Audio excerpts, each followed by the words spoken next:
Rainer Maria Rilke was born in Austria in 1875 and died in Switzerland in 1926. The Sonnets to Orpheus was published in 1923. We are reading the second part, translated by Stephen Mitchell. It is comprised of 29 sonnets. Holly Prado, in her introduction to Esperanza, Poems for Orpheus, wrote, quote, "Orpheus is the ancient Greek god of music and inspiration. His music is so magnificent that it causes trees to uproot themselves, to dance and follow him. He can animate anything that listens to his songs. He can inspirit the very rocks. As divine singer, he becomes the background for all inspiration, whatever form it takes.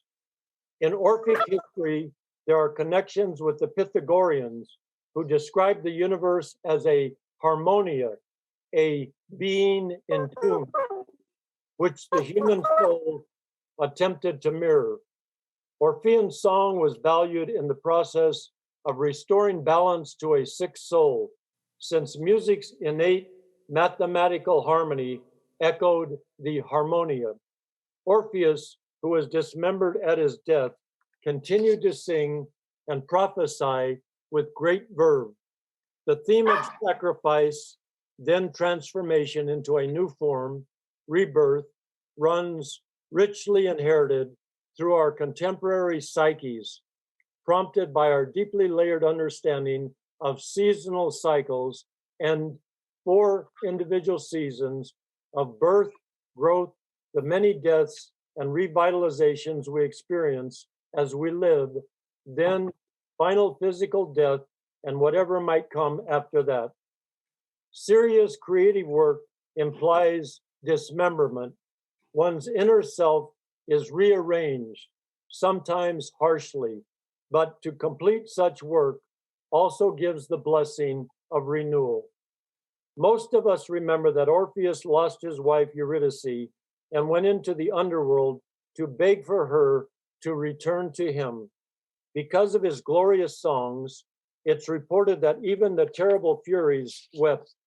Hades agreed that she could return to the upper world with the provision that Orpheus play his lyre as they walked and that he not look at Eurydice, no matter what, while she followed him. He wasn't to look back, to capture the past, to possess his wife in the old way. But Orpheus couldn't resist one glance over his shoulder, and so he lost Eurydice forever. His new songs then had to learn the lessons of arrogant desire. He had to move from selfishly wanting only to possess who or what one wants to singing for nothing, for no rational reason, for no profit. Always the deepest music is given to the gods, even by a god, and not used for personal benefit. Many poets have written about Orpheus, most notably Rainer Maria Rilke, of course, in his magnificent The Sonnets to Orpheus. We all owe a debt to that work and the exploration of this powerful myth, and yet inspiration, animation, transformation, music, and love are the right of every poet and every reader of every tree. The magnificent readers in order of appearance are Corinne Conley, Helen Richman, Phoebe MacAdams, Kay Weissman, and Toni Sawyer. Here's Corinne Conley. Second part. 1. Breathing, you invisible poem, complete interchange of our own essence with world space. You counterweight in which I rhythmically happen. Single wave motion whose gradual sea I am. You, most inclusive of all our possible seas, space grown warm. How many regions in space have already been inside me? There are winds that seem like my wandering sun. Do you recognize me, air, full of places I once absorbed? You who were the smooth bark, roundness, and leaf of my words. 2. Just as the master's genuine brushstroke is sometimes caught by a hurried page that happens to be there, so mirrors will take into themselves the pure smiling image of girls as they test the morning alone, or under the gleam of devoted candles, and into their faces one by one later, just a reflection falls. How much was once gazed into the charred, slow dying glow of a fireplace, glances of life, irretrievable? Who knows what losses the earth has suffered? One who, with sounds that nonetheless praise, can sing the heart born into the whole. 3. Mirrors. No one has ever known how to describe what you are in your inmost realm. As if filled with nothing but sieve holes, you fathomless in between spaces of time. You prodigals of the empty chamber, vast as forest at the close of day. And the chandelier strides like a 16-pointer through your unenterability. Sometimes you are full of painting. A few seem to have walked straight into your depths. Others, shyly, you sent on past you.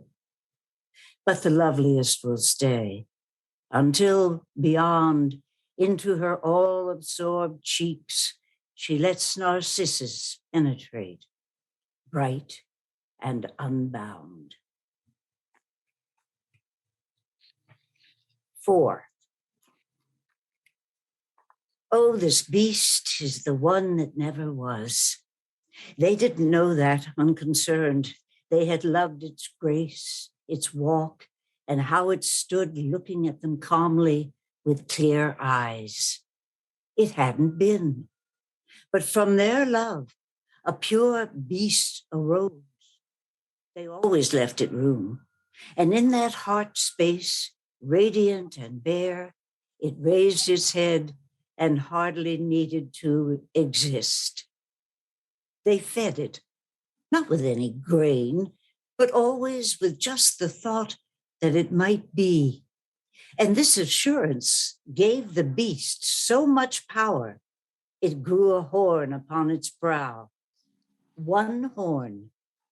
Afterward, it approached a virgin, whitely, and was inside the mirror and in her.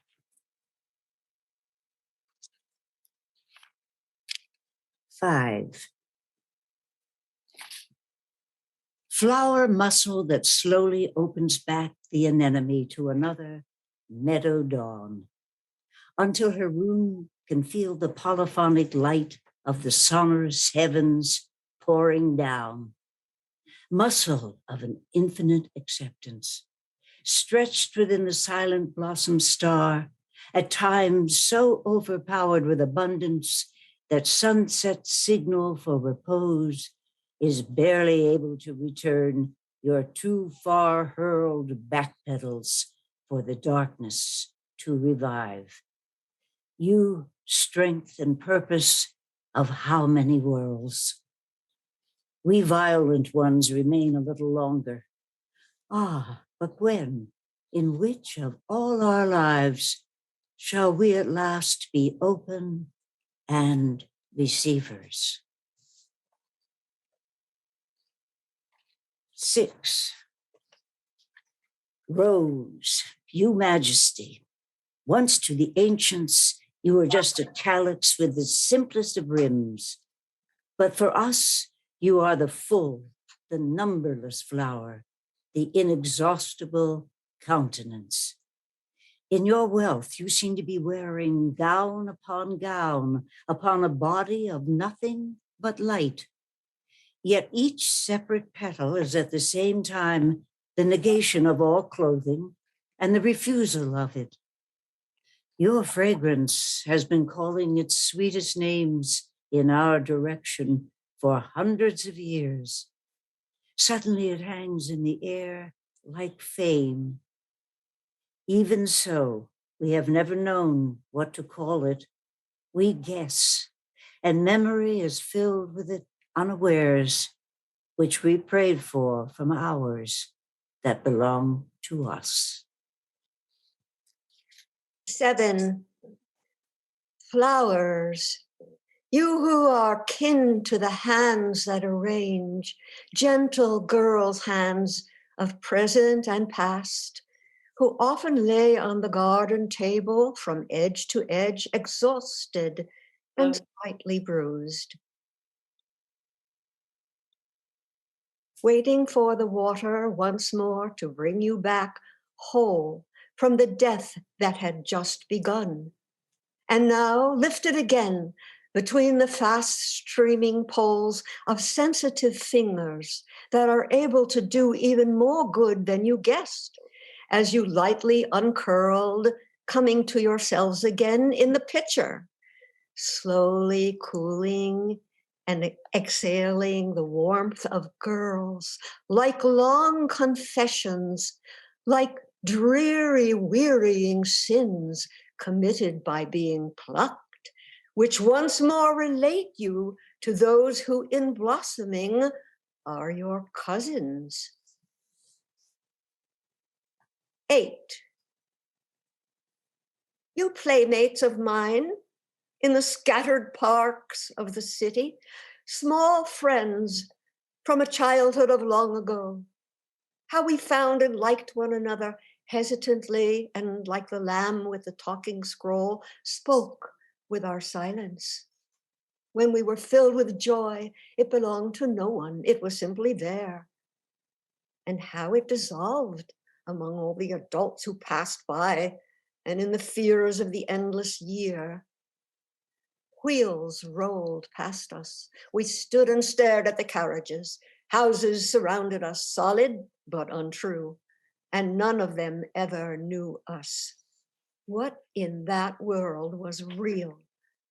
Nothing, only the balls, their magnificent arches, not even the children, but sometimes one, oh, a vanishing one, stepped under the plummeting ball. 9. Don't boast, you judges, that you have dispensed with torture and that convicts are no longer shackled by the neck or heel.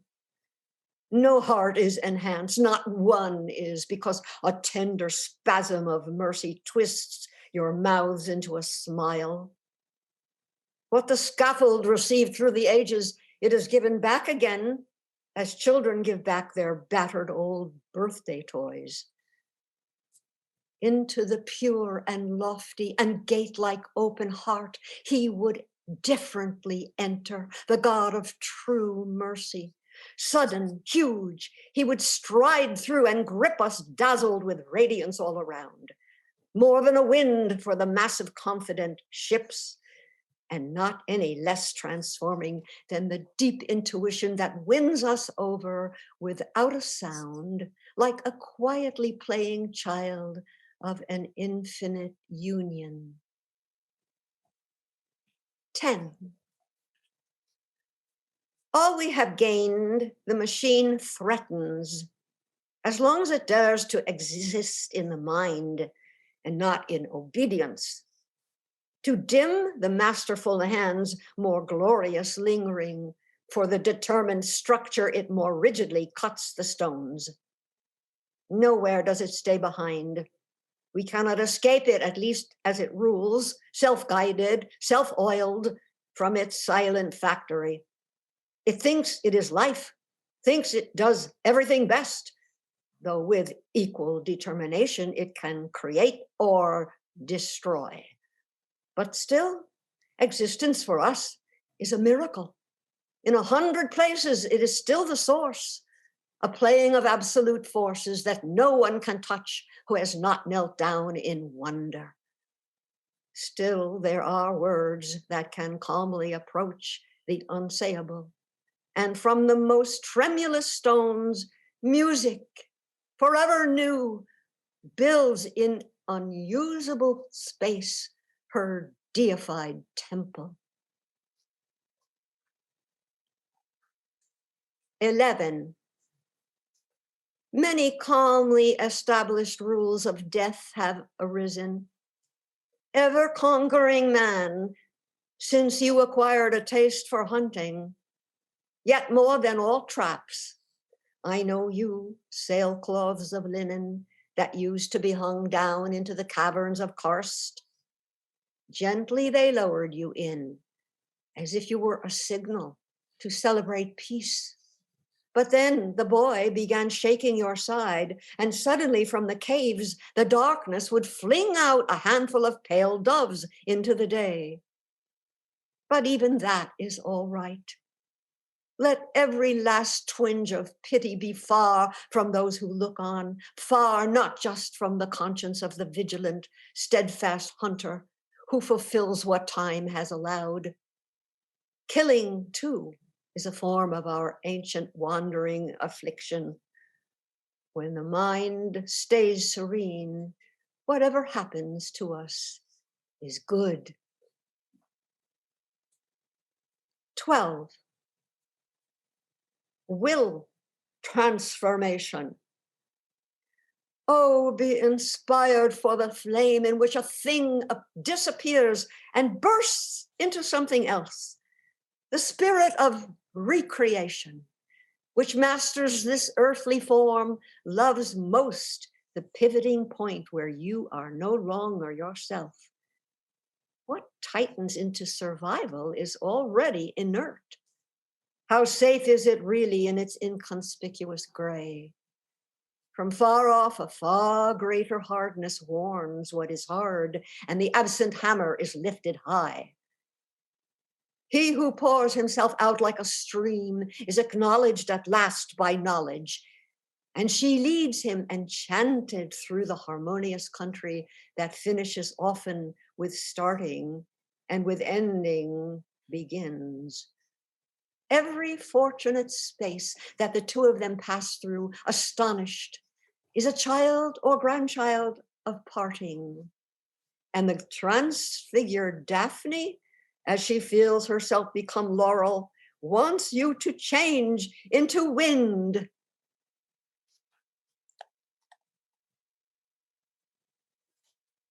"13. Be ahead of all parting, as though it already were behind you, like the winter that has just gone by. For among these winters, there is one so endlessly winter that only by wintering through it will your heart survive. Be forever dead in Eurydice, more gladly arise into the seamless life proclaimed in your song. Here in the realm of decline, among momentary days, be the crystal cup that shattered even as it rang. Be and yet know the great void where all things begin, the infinite source of your own most intense vibration, so that this once you may give it your perfect assent. To all that is used up, and to all the muffled and dumb creatures in the world's first reserve, the unsayable sums, joyfully add yourself and cancel the count. 14. Look at the flowers, so faithful to what is earthly, to whom we lend fate from the very border of fate. And if they are sad about how they must wither and die, perhaps it is our vocation to be their regret. All things want to fly. Only we are weighed down by desire, caught in ourselves and enthralled with our heaviness. Oh, what consuming negative teachers we are for them, while eternal childhood fills them with grace. If someone were to fall into intimate slumber and slept deeply with things, how easily he would come to a different day out of the mutual depth. Or perhaps he would stay there and they would blossom and praise their newest convert, who now is like one of them, all those silent companions in the wind of the meadows. 15. Oh, fountain mouth, you generous, always filled mouth that speaks pure oneness constantly, you marble mask before water's still flowing face, and in the background, the slow descent of aqueducts, far from graves and from the sloping Apennines, they bring you all your syllables, which pour down your blackened, aging chin into the basin lying beneath. This is the intimate and sleeping ear, the marble ear in which you always speak, an ear of earth. Just with herself alone does she talk this way. And if a jug slips in, she feels that you are interrupting her. 16. Over and over by us torn in two, the God is the hidden place that heals again.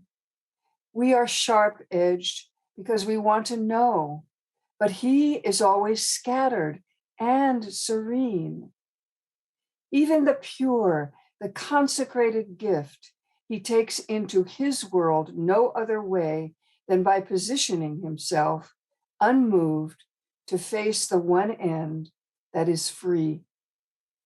Only the dead may drink from the source that we just hear, the unseen pool, when the God mute allows them with a gesture.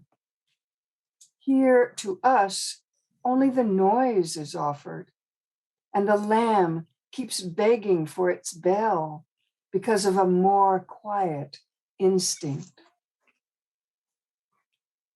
17.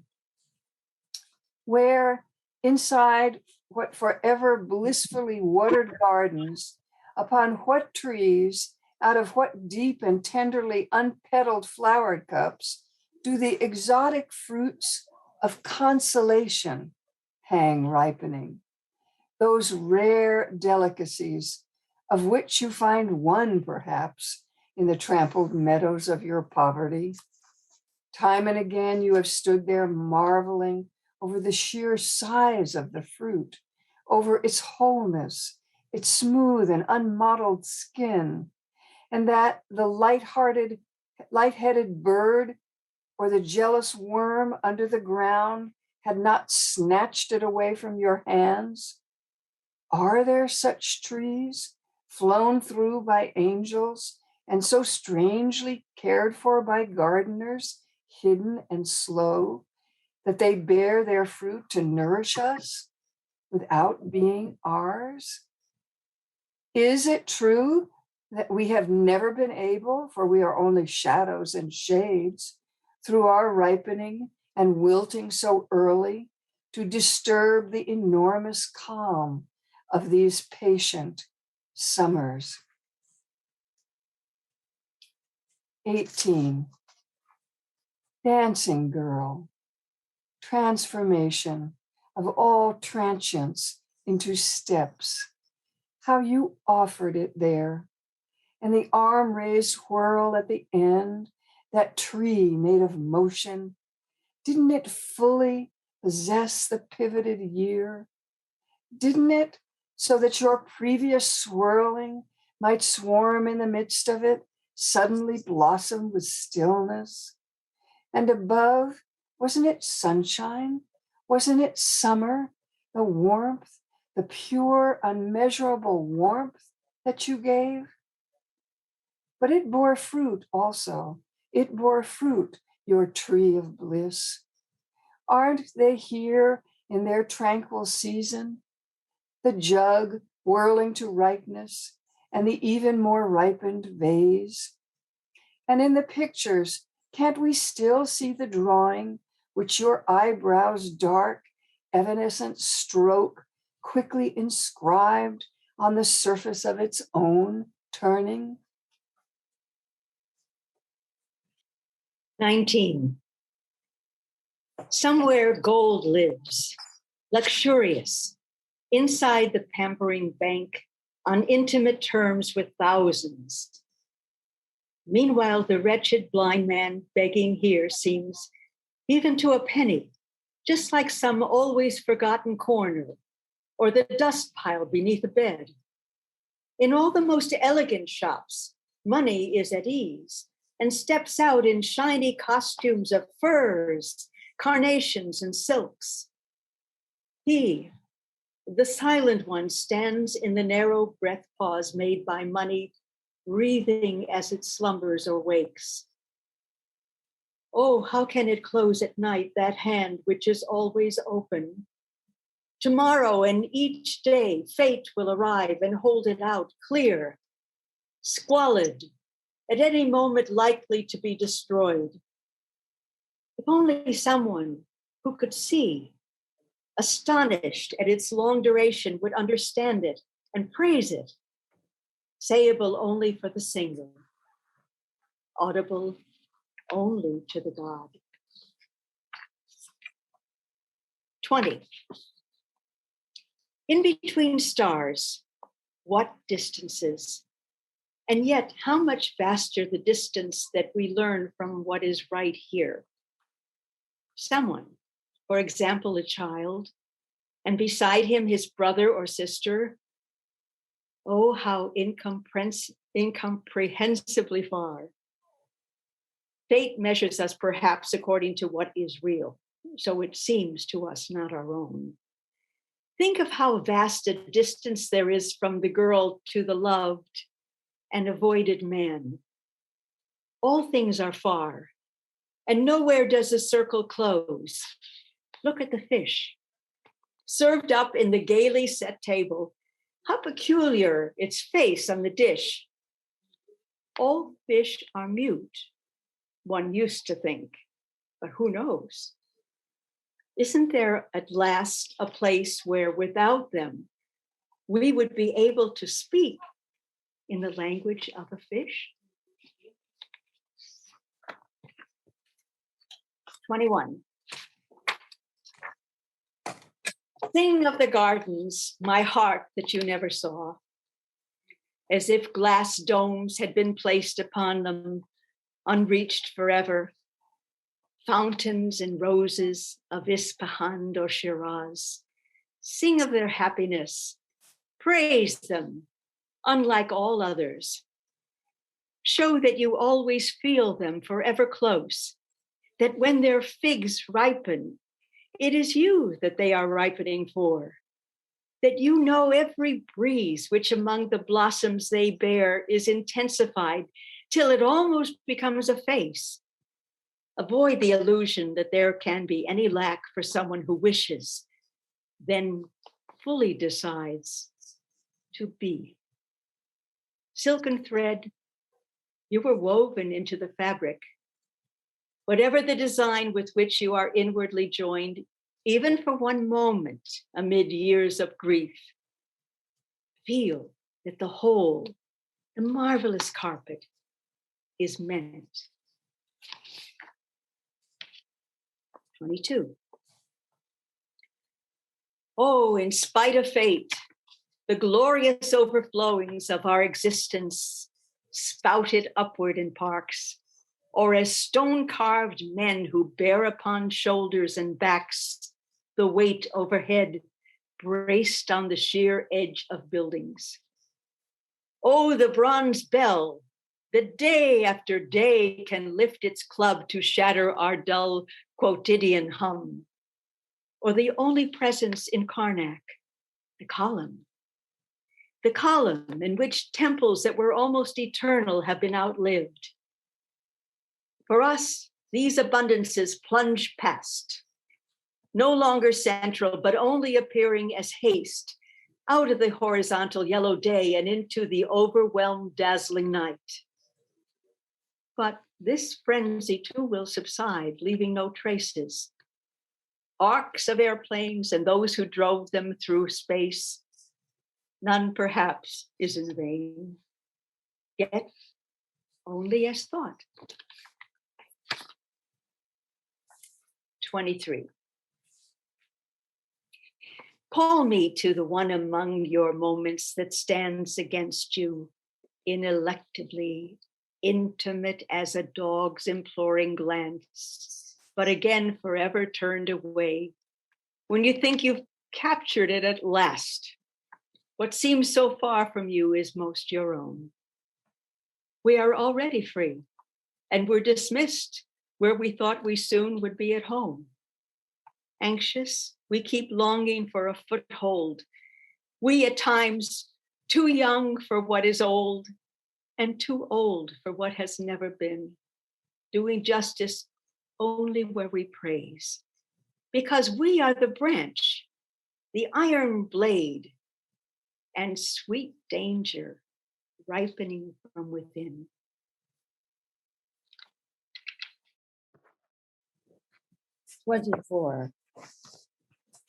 Oh, the delight ever new out of loosened soil. The ones who first dared were almost without any help. Nonetheless, at fortunate harbors, cities sprang up and pitchers were nonetheless filled with water and oil. Gods, we project them first in the boldest of sketches, which sullen fate keeps crumpling and tossing away. But for all that, the gods are immortal. Surely we may hear out the one who, in the end, will hear us. We, one generation through thousands of lifetimes, women and men, who are more and more filled with a child we will bear, so that through it we may be shattered and overtaken.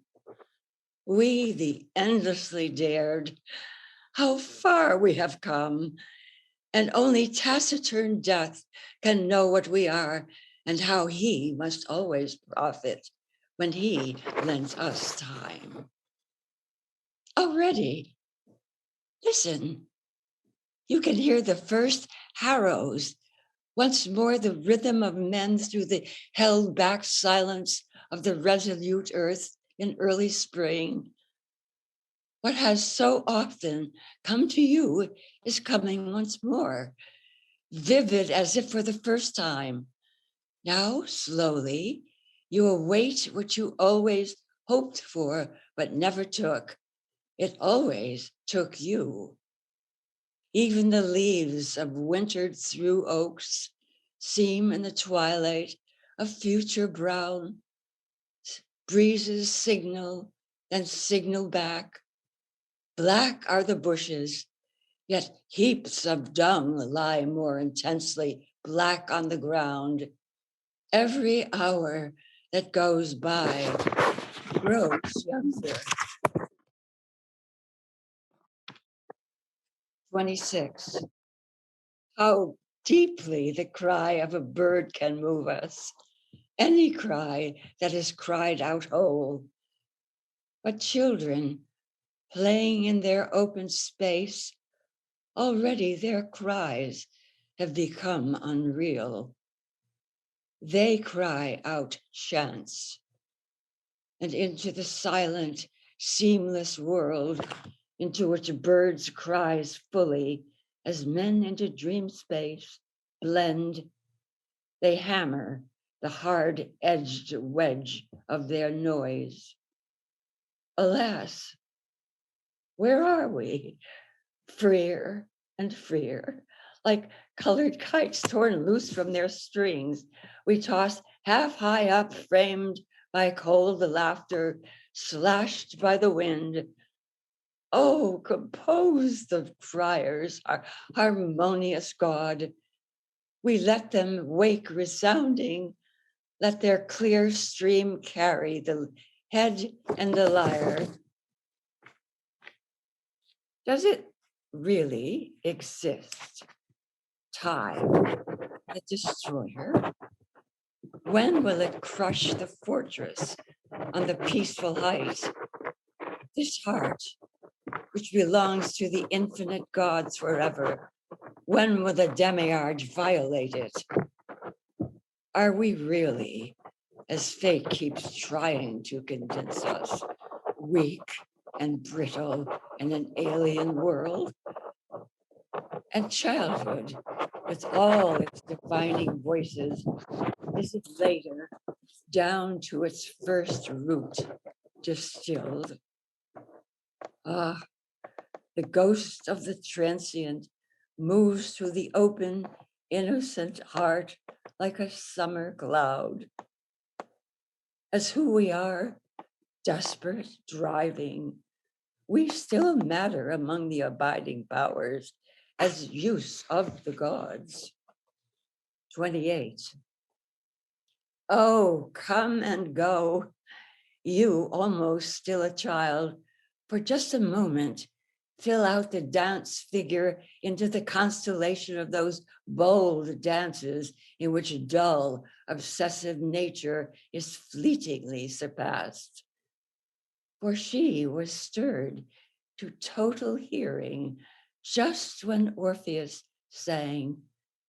You were still moved by those primeval words and a bit surprised if any tree took long to step with you into the listening ear. You knew the place where once the lyre arose, resounding, the unheard of center.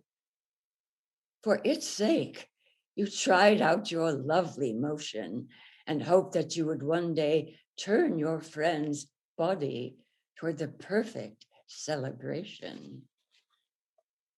29. Silent friend of many distances, feel how your breath enlarges all of space. Let your presence ring out like a bell into the night. What feeds upon your face grows mighty from this nourishment thus offered. Move through the transformation, out and in. What if the deepest loss that you have suffered? If drinking is bitter, change yourself to wine. In this immeasurable darkness, be the power that rounds your senses in their magic ring, the sense of their mysterious encounter. And if the earthly no longer knows your name, whisper to the silent earth, I'm flowing. To the flashing water say, I am. That was beautiful. Thank you all for your uplifting, transformative, vibrant reading. It really is an astounding piece. And we have, almost 19 minutes left to talk. So I will start by saying something, and then why don't we just start with the first person who read, which is Corinne, and we'll just go around in the order we read, talking about what we may feel about this particular work or the reading. The one thing that hit me was a piece that Helen read. It was in the 12th sonnet where Rilke wrote, quote, "Oh, be inspired for the flame in which a thing disappears and bursts into something else. The spirit of recreation which masters this earthly form loves most the pivoting point where you are no longer yourself, that transformative point." So that's something that struck me. And Kay, or rather Corinne, would you like to say something, and we'll just move around the reading? The way that it started out, as I was reading, breathing, you invisible poem. In other words, I feel that way about Rilke, that he feels himself and includes us all in the whole essence. Our essence is that with the earth and the world and the flowers and the other thing I had in mind was that the muscles in the flower opening to receive the light from the sun and what. It is kind of a theme that runs through everything. I think if the others may or may not agree, he infiltrates your mind and your body, actually, as you read him. Yeah. And what I think too, in terms of what you're saying, Jack Hirschman, he touched upon the essence of poetry, and he quoted Rilke by saying poetry is being, just that what you're talking about, just that existing right here and now, that sense of being at our deepest being, so to speak. But I think you're exactly right. Helen? Yes, interesting that you, Harry, picked up that particular phrase of Rilke. And I think it has a lot to do with the fact that you, aside from being a marvelous poet, are an actor, because it is indeed at that moment, I don't have to tell you, that when you're on stage and you are no longer really yourself, you have really become the character, that's the magic moment. And surely Rilke captured this incredible thing that happens to we actors. And I just love the fact that you picked out that one phrase, because that's what made the biggest impression on me. But it's also a time when you forget about yourself. Yes. Give over to whatever that may be, at that moment, something larger than you, another person. But yeah, I like what you said. That's true. Phoebe? One of the things about Orpheus that's so amazing is that Orpheus went down to the land of the dead, charmed everybody with his song, came back up from the land of the dead, sadly without Eurydice. But he's a figure that exists in these two worlds of the living and the dead, of the non-being and the being. And I think these poems and Rilke's sense of them, they transcend. He moves between our present and our non-being, or the present, through the veils of existence. And because of Orpheus's story, he's able to do this. He transforms into these realities. Like in number 16, only the dead may drink from the source that we just hear, the unseen pool, when the god mute allows them with a gestures. Here to us only the noise is offered. So we hear this transformative music, but the dead drink from it. And because he's Orpheus, he has the ability to do both and to let the dead in. He's the door between the living and the dead. And so it's this amazing transforming of realities that through all of this, where he through song becomes these things. That's what I see in this, that Orpheus has that ability to transform things with his song. And also he's singing after his head, he's been dismembered too. And then the other thing which I see, but it's even deeper than, I thought elegiac, but it's even deeper than elegy, just as you were pointing out, that confluence of the living and the dead. And yeah. Because that's his story. That's where he lives, in that confluence. Well said, Kay. What would you like to say? Well, I don't think I'll say it as well as Phoebe, but Thank you. but it seems to me that to Rilke that everything is alive, that objects are alive, that the columns are alive, and the flowers and the fish are alive. I love that last thing that without them, we would be able to speak in the language of fish, that anything is possible. And so not to overlook anything in life. I know, Harry, you walk around looking at the trees and all the foliage and all the beauty that we have here. And it's true. I mean, everything is really a part of us and we are a part of them. And that's, I think, what Rilke is saying to me anyway. Well, that makes a lot of sense. Well said. Toni, Yeah. first of all, Toni, thank you for your wonderful reading and Thank you. welcome to joining the reading of this great poetry. It's a wonderful thing to have you with us all. So what would you like to say, Toni? Well, I just feel it's life is every several decades or centuries, life comes and goes. I think he's a prophet for what will become the future. And then you to me, you live, you're born and you die, and then a whole nother generation comes. It brought me back to many things in my life that I could pinpoint, like the Harrows, growing up in New England. I just, with farmland, it just made it so, it was very touching to me.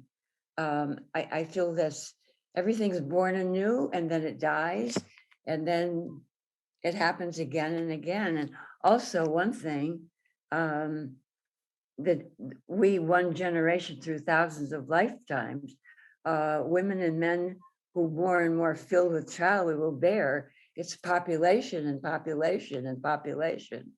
I really latched onto that because I'm a big supporter of Planned Parenthood. I don't know why that just stuck out for me. And then the generations go on and on and on, and everything is born anew again. That's kind of what I got from it. Yeah, that moment of recreation and something new. And also, as you probably all know, that there was a young woman who died and he didn't want to make too many allusions to her. He couched this in the myth, obviously, but there was one couple of lines in number 9 that I noticed, and it's quote, "And not any less transforming than the deep intuition that was over without a sound, like a quietly playing child of an infinite union." So there's something that he finds even in the death, that something that's eternal, as you just point out, Toni, that continuity, not only just us, but what has existed before and what will afterward. But what do you think that what is it about Rilke? Does anybody have any feelings about him? Why he's such a great poet? I mean, I came to him late in my life.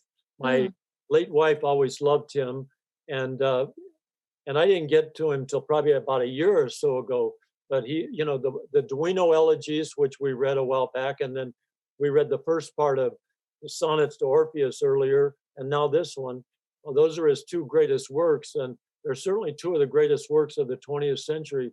What is it? Does anybody have a notion of what it is about Rilke that just astounds us over and over again?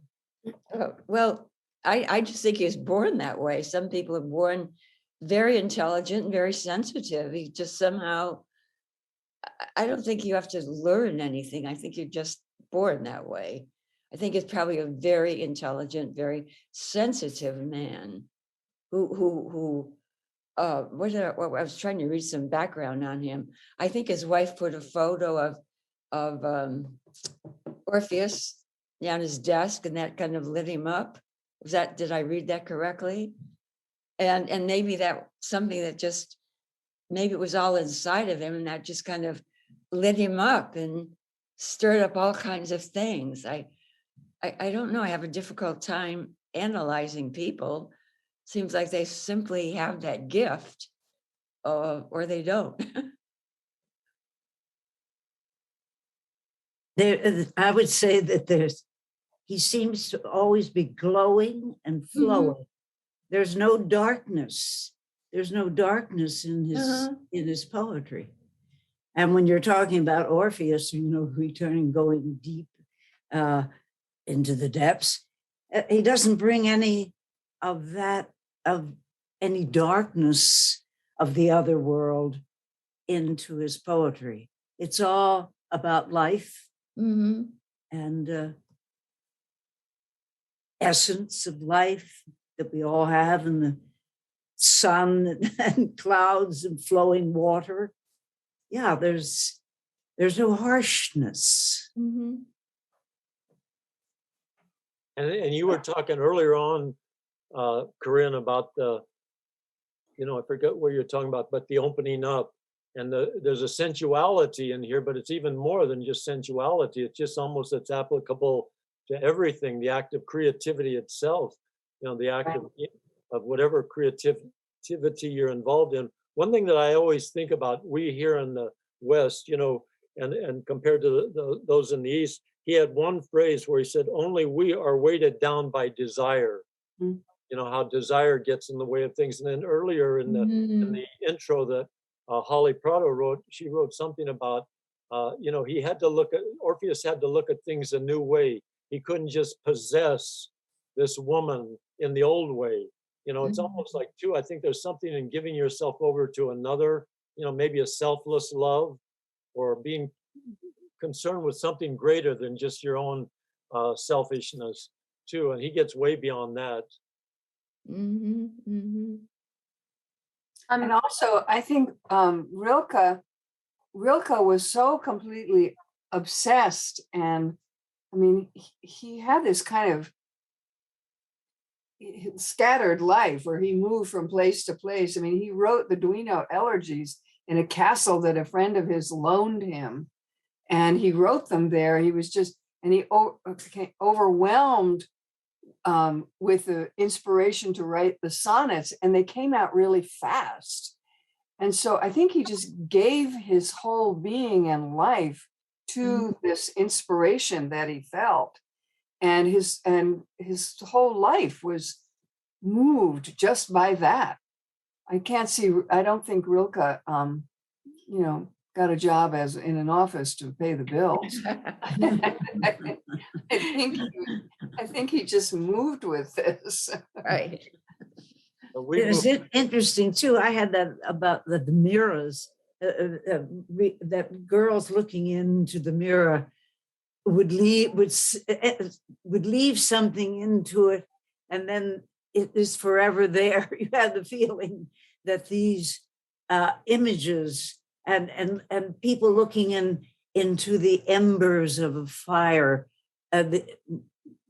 all the expressions and feelings that were lost, but were there. Yeah. Gone back into the embers, I guess, to be shared elsewhere or lost. I don't know. I wanted to hop on for a moment because I'm sure many of you are aware that one of the best musical Tony winners probably 3 years ago now, because with the stoppage of shows in New York, we lost a little bit of time. It's a show called Hadestown. Have you heard Hadestown? Oh yeah. Yeah. And it's the story of Orpheus and Eurydice, and the music comes to life. So when you were talking about the vitality and the bringing forward of life in the poetry, that is exemplified in the Broadway musical, where his songs actually bring about spring. They help bring the prosperity, and it's a really beautiful musical, and it's a cycle, and that's also, I think, emphasized in this work, that life is always springing anew. Exactly. Yeah. Yeah. I So think that's going to be at the Amundsen season. Oh, it is? Oh, good. I think so. You could check it out. highly recommend it. It's Yeah. a beautiful, beautiful musical, and the staging is very interesting. Mhm. I got to see it in New York, you know, 6 months before everything went kaplooey. But it was, you know, so incredible because it's intended to be in that kind of an intimate space. So, yeah, if I can get it in some kind of streaming way to share with you. Oh, Oh. oh, count me in. I'm gonna back out once again. I just want to share my gratitude for the beautiful performances that you guys gave, and welcome Toni to the group, and hope you feel the loving embrace that is Thank you. Harry and Creative Chaos. Thank you, Jennifer. It's time for us to go, but I just want to thank once more all of the readers, Toni, Kay, Corinne, Phoebe, and Helen. Thank you all, and it's off to Jennifer. Thank you, Harry. Thank you, Jennifer.